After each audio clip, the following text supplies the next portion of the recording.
നമുക്ക് ഡൗട്ടായിട്ട് വന്നൊരു ക്വസ്റ്റ്യൻ ആണ്. ടൈം ആൻഡ് ഡിസ്റ്റൻസിൽ ഒരു നല്ല ക്വസ്റ്റ്യൻ ആണ്. Ram takes 2 hours more than Ravi to walk 20 kilometre. Ram doubles ഈ speed, then he's ahead of Ravi by 1 hour 20 minutes. Find the speed of Ravi. അപ്പോൾ ഇവിടെ രാമിൻ്റെ കേസ് മാത്രം എടുക്കുകയാണെങ്കിൽ രാം എന്ത് ചെയ്തു? രാമിൻ്റെ സ്പീഡ് എന്ത് ചെയ്തു? 1:2 മാറി, അതായത് ഡബിൾ ചെയ്തു. ഒന്നാണെങ്കിൽ ഇപ്പോൾ എന്തായി? ഇപ്പോൾ അവന് സ്പീഡ് എന്ന് പറഞ്ഞാൽ 2 ആണ്. ആദ്യമേ 1 യൂണിറ്റ് ആണെങ്കിൽ ഇപ്പോൾ 2 യൂണിറ്റാണ് സമയം എടുക്കുന്നത്. അപ്പോൾ നമ്മുടെ കൺസെപ്റ്റ് അനുസരിച്ച് ഡിസ്റ്റൻസ് കോൺസ്റ്റൻ്റ് ആണെങ്കിൽ ടൈമും സ്പീഡും എന്താണ്? ഇൻവേഴ്സ്ലി പ്രൊപ്പോർഷണലാണ്. ഇപ്പോൾ ടൈമിൻ്റെ റേഷ്യോ A:B ആണെങ്കിൽ സ്പീഡിൻ്റെ റേഷ്യോ എന്ത് വരും? B:A വരും, അല്ലെങ്കിൽ തിരിച്ചായാലും. ഇവിടെ രാമിൻ്റെ സ്പീഡിൻ്റെ റേഷ്യോ 1:2 ആണെങ്കിൽ രാമിൻ്റെ ടൈമിൻ്റെ റേഷ്യോ എന്ത് വരും? 2:1 വരും. അതായത് ആദ്യത്തെ കേസിൽ രാം 1 യൂണിറ്റ് ടൈമായിരുന്നു എടുക്കുന്നതെങ്കിൽ 2 യൂണിറ്റ് ടൈമായിരുന്നു എടുക്കുന്നതെങ്കിൽ ഇപ്പോഴത്തെ കേസിൽ എത്ര യൂണിറ്റാണ് എടുക്കുന്നത്? 1 യൂണിറ്റ് ടൈമാണ് എടുക്കുന്നത്. ഇത് ഇനിഷ്യൽ കേസ്, ഇത് നൗ, ഇപ്പോൾ.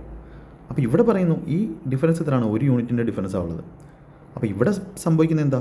ആദ്യമേ അയാൾ 2 മണിക്കൂർ കൂടുതൽ എടുക്കുമായിരുന്നു രവിയേക്കാളും. ഇപ്പോൾ എന്ത് ചെയ്യുന്നുണ്ട്? 1 മണിക്കൂർ 20 മിനിറ്റ് മുന്നിലാണ്. അതായത് എത്ര ഡിഫറൻസാണ് സംഭവിച്ചത്? ആദ്യമേ 2 മണിക്കൂർ ബാക്കി കിടന്ന ആൾ ഇപ്പോൾ എന്ത് ചെയ്യും? 2 മണിക്കൂറിന് വെച്ചാൽ 120 മിനിറ്റാണ്. ഇയാൾ എന്ത് ചെയ്തു? മുന്നിലായി. 120 ബാക്കി കിടന്ന ആൾ, 0 ഇവിടെ ആണെങ്കിൽ 120 ബാക്കി കിടന്ന ആൾ ഇപ്പോൾ എന്ത് ചെയ്തു? 1 മണിക്കൂർ 20 മിനിറ്റ്, അതായത് 80 മിനിറ്റ് എന്തായി? മുന്നിലായി. അതായത് ടോട്ടൽ ഡിഫറൻസ് എത്രയാണ്? 120ഉം 80, അതായത് 200 മിനിറ്റിൻ്റെ ഡിഫറൻസാണ് ഉണ്ടായത്. 200 മിനിറ്റ് എന്ത് ചെയ്തു?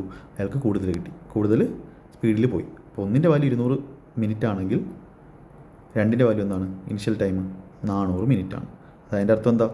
രാം ആദ്യത്തെ കേസിൽ 220 കിലോമീറ്റർ പോകാൻ 400 മിനിറ്റ് എടുത്തു. നമുക്ക് എന്താ വേണ്ടുന്നത്? രവിയുടെ സ്പീഡാണ് വേണ്ടുന്നത്.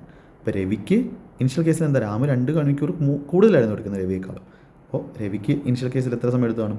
ഇതിനേക്കാളും 2 മണിക്കൂർ കുറച്ച് മതി. അതായത് 400 നിന്നും 120 കുറയ്ക്കുക, 300, 280 മിനിറ്റ് മതി. 280 മിനിറ്റ് മതി. അപ്പോൾ രവിയുടെ സ്പീഡ് എന്ന് പറഞ്ഞാൽ എന്തായിരിക്കും? രവിയുടെ സ്പീഡ് എന്ന് പറഞ്ഞാൽ distance 20 kilometre divided by 280 minute എന്ന് പറഞ്ഞാൽ 280/60 ആണ്. അപ്പോൾ 60 അങ്ങ് മേളിൽ പോകും. ഇത്രയും കിലോമീറ്റർ പെർ അവറിൽ കിട്ടും. അപ്പോൾ എന്ത് ചെയ്യാം?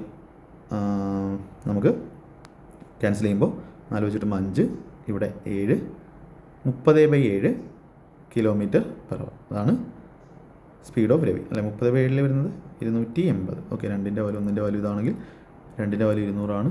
Okay, 20 kilometre by